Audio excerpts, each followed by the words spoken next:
Et bonjour tout le monde, je m'apprête à vous faire une review du modèle Zoom de la compagnie Lighthawk, qui est un avion téléguidé en fait fait par une compagnie canadienne qui vient de l'Ontario. Donc j'ai déjà mis sur mon channel YouTube une review du modèle Swift, qui est le modèle si on veut suivant le Zoom, celui dont je m'apprête à vous faire une critique, là, une review. Le Swift est un avion 4 channels, celui que je m'apprête à vous faire comme review est un avion 3 channels. Donc c'est vraiment le modèle de base de Lighthawk. Vous avez le Zoom, vous avez le Swift ensuite, et après ça vous avez le modèle Voodoo, qui est peut-être un peu plus un jet qu'un avion normal. Donc lorsque vous recevez le Zoom, soit dit en passant, moi je l'ai pris chez la source à environ 80$, il était en rabais. Donc 80$ plus taxes. Habituellement, ils se détaillent peut-être une centaine de dollars plus taxes chez Future Shop, Best Buy, etc. Donc vous recevez l'avion tel quel dans la boîte, comme vous le voyez là. Je vais vous l'ouvrir pour que vous puissiez bien voir. Donc l'avion, vous le recevez en fait en un morceau comme ça ici. Donc vraiment, vous le recevez comme ça en un morceau, vous n'avez aucun assemblage à faire. Et vous recevez une batterie ici, un sac contenant les roues de l'avion et un autre hélice. Puis votre transmitter ici, ou contrôleur, ou la manette, appelez ça comme vous voulez. Donc,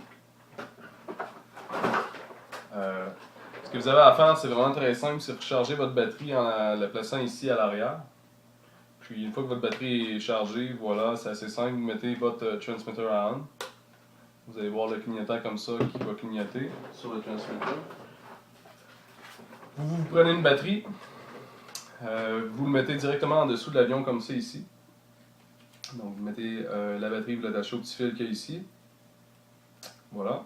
Puis avec un velcro, vous pouvez la fixer en dessous de l'avion ici comme ça, tout simplement. Donc pour le synchroniser avec votre manette, c'est simple. Une fois que la batterie est mise, vous allez vers le haut complètement, au niveau de votre transmitter. Vous le descendez vers le bas. Et voilà, c'est prêt, vous êtes paré. Donc pas plus compliqué que ça. Vraiment très simple à piloter comme avion. Donc c'est vraiment les avions de base, les 3 channels. En gros, ce que ça vous permet de faire, comme je dis un peu dans la review du Swift, le 3 channels va vous permettre ici à gauche sur votre joystick d'augmenter les gaz, de diminuer les gaz. Donc complètement dans le bas, sont à l'arrêt.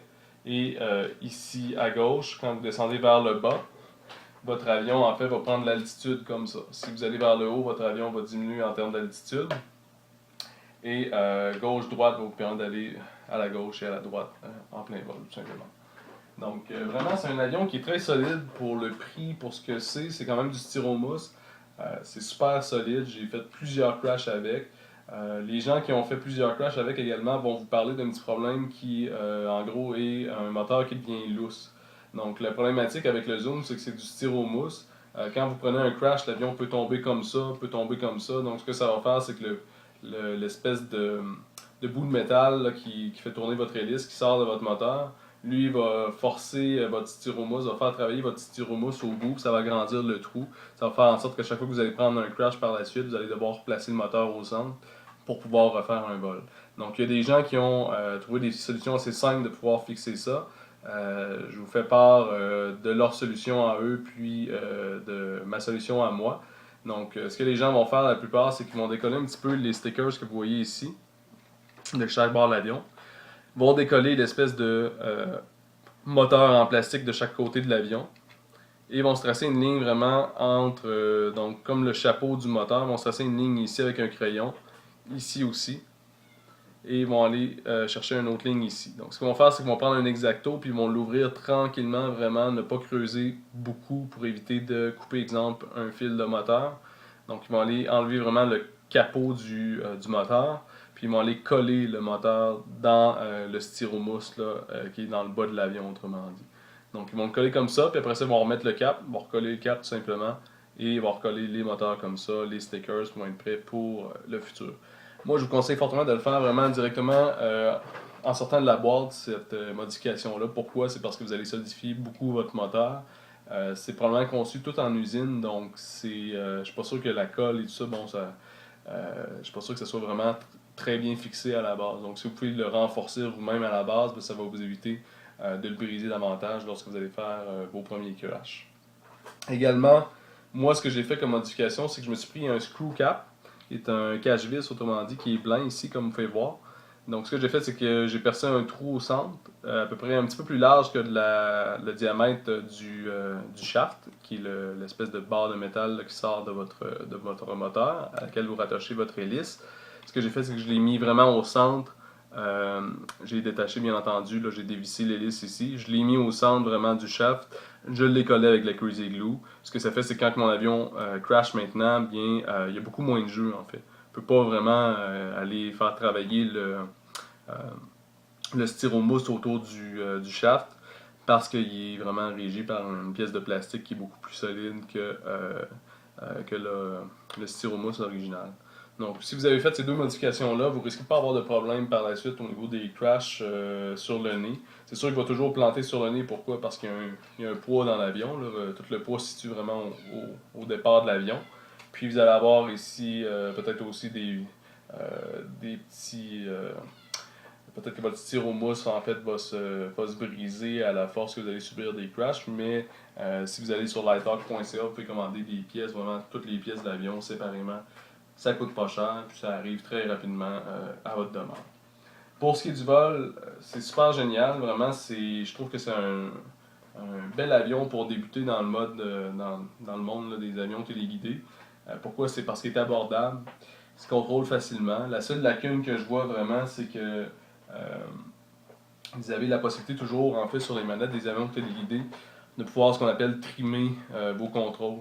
Donc, si, exemple, vous allez vers le bas comme ça, vous cherchez à prendre l'altitude, puis bon, ça ne fonctionne pas vraiment ce que vous tentez de faire, mais vous pouvez augmenter un petit peu les contrôles ici. Donc, soit augmenter la force, soit diminuer la force. La plupart des avions téléguidés vont avoir une espèce d'écran LCD sur la manette qui va vous permettre de savoir à quel endroit vous êtes rendu au niveau du trim. Est-ce que vous êtes vraiment est-ce que vous l'avez trimé jusqu'au bout? Est-ce que vous en reste un petit peu de jeu? Bon, celui-là, c'est un modèle de base, ça coûte pas cher. Donc, vous n'avez pas ça dessus. Vous pouvez vous en sortir quand même, c'est pas grave, parce qu'une fois que vous avez seté les contrôles comme vous vouliez, il y a possibilité de s'en sortir. Donc, vraiment très simple à piloter, beaucoup de plaisir. Je vous conseille par exemple de ne jamais piloter plus que lorsque vous avez des vents qui dépassent les 5 km/h.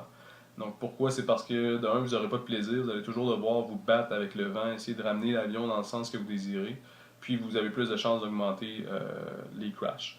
Donc pour éviter ça, bon, on y va avec un maximum vraiment de 10 km/h au niveau des vents lorsque vous êtes vraiment expérimenté. Puis il y a des gens peut-être qui vont le contrôler jusqu'à 15 km/h de vent. Moi, je le déconseille. Donc en haut de 10 km/h de vent, vraiment, là, je vous le déconseille. Si c'est vos premiers vols, allez-y tôt le matin ou vers le coucher du soleil. Les vents sont beaucoup moins forts, donc vous risquez d'avoir peut-être un peu plus un 5 km/h qu'un 10-15 km/h. Donc c'est ce que je vous conseille fortement. Vous allez voir, c'est une belle petite machine, vraiment très le fun à piloter. Puis, comme je disais, c'est un bon moyen d'entrer dans ce monde-là, de se familiariser vraiment avec les décollages. Parce que comme un vrai avion, vous devez décoller avec le nez dans le vent, vous devez atterrir aussi avec le nez dans le vent. Sinon quoi, vous risquez d'augmenter la possibilité de faire un crash. Ce qu'on veut éviter le plus possible pour qu'il nous toffe le plus longtemps possible. Donc voilà, en espérant que ça vous ait aidé à mieux comprendre un peu qu'est-ce qu'est le zoom de Lighthawk. Vous allez probablement éventuellement voir sur mon channel des vidéos de vol qui vont s'ajouter aux vidéos déjà présentes des reviews. Donc ça va vous donner un petit peu une idée là, de comment se comporte le zoom en plein vol et comment se comporte le Swift en plein vol également. Donc en espérant que ça vous a aidé, je vous remercie d'avoir pris le temps d'écouter, puis restez connectés. Bonne journée!